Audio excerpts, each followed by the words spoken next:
Hi everyone, hope you're all well. I got married a couple months ago, and I know that I put up a video because a lot of people asked for me to put one up of what I look like in my dress, so I did. And in that, I promised to do do's and don'ts, and I am finally getting around to it. I actually wrote down all the advice I had.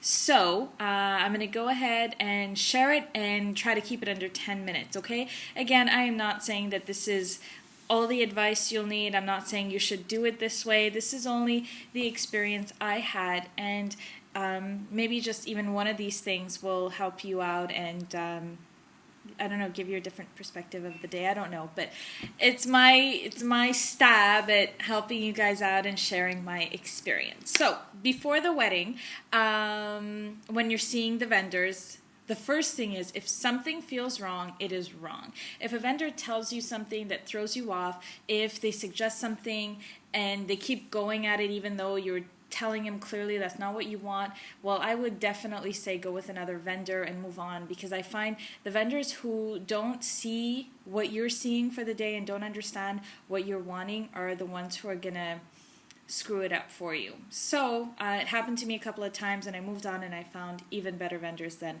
I originally thought I had. Number two, I would say be unique, which means I wrote all of it down so I didn't miss a point. It means be comfy to do your own thing. So if you want to walk down the aisle to a whole different kind of song that's very untraditional, if you want, I don't know, your bridesmaids to wear rainbow colored dresses, if you want a theme. For example, I didn't number my tables. I named them after my bridal parties. And I kind of, instead of writing like everybody's table numbers, I wrote a little question, and the answer was the name of one of my bridesmaids. Anyways, it was a small wedding, so you're able to play around like that and got everyone talking. So that was my way of, mixing it up a little bit. Table arrangements. Nobody told me that arranging everybody's seating, deciding, if you have tables of 10 or 8 or however many, seeing who sits with who took the most time.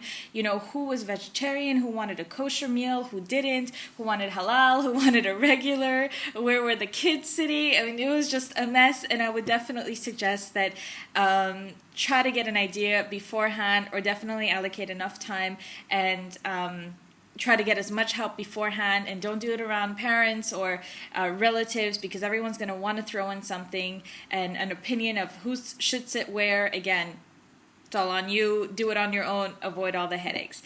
Print double labels so it's done beforehand. So when you print a label, again, all of this, if you have a wedding planner, it might help a lot. But if you don't, when you're printing your labels and you're sending out invites, print another one immediately so that whoever's invited, either if they come, you can automatically, have their label to to do a return. To say like thank you or whatever, and if they don't come and they send you something, you again have it, so you don't have to go and reprint everything. It's all done for you. And also, it's so important to say thank you and to thank the people who came and showed you love and support on your day. So I definitely encourage you to do it, so you're not running around after your honeymoon trying to see who gave you what and printed what. Also, afterwards, take the time to actually, together with your husband, your spouse, your whoever your partner is, to just sit and see who gave you what and make a list, so you have, who gave what, and actually personalize your thank you notes. Your guests will really appreciate it. When you go see a florist, if you choose to have a floral arrangement, get a picture from your florist of the sample that he gives you, and make an agreement, a clause in your contract that states if what he delivers that day does not resemble what he suggests to you, that you will get a discount. Because what happens is he'll show you this big, that's what happened to me really.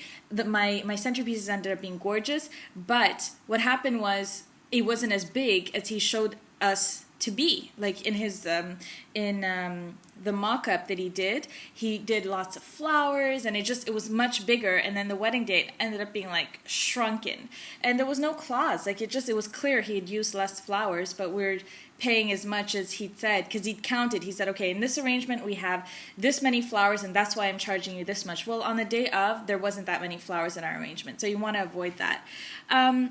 and get a hair and makeup trial for the brides. And remember that your makeup under the flash and bright lights is going to look faded. So it might look a little dark, but if you're going with an expert, trust the expert.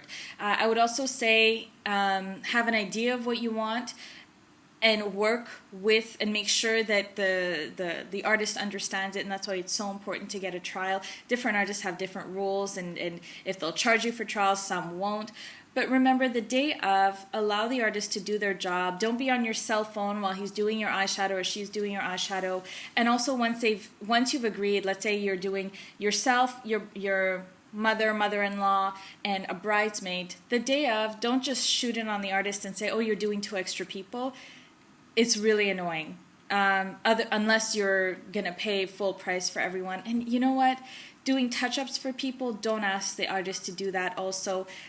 It just causes a lot of awkwardness and discomfort. Even if it's a bridesmaid, don't or little, junior junior bridesmaid or flower girl, a little bit of blush, a little bit of eyeshadow, it annoys the makeup artist and whoever your service providers are, and you don't want to annoy them the day that you're getting service from them. Okay, it's 6 minutes.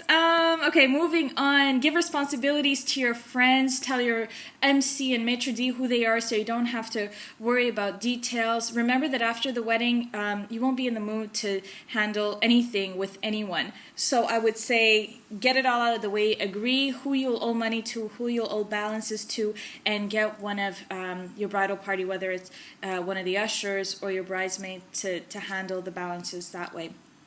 The hall is likely going to have food and drink left over that you paid for. Make sure they're clear that you're going to take the leftovers, feed a shelter, feed your neighbors, feed your friends, because oftentimes the halls just throw it out and you don't want your money going to waste.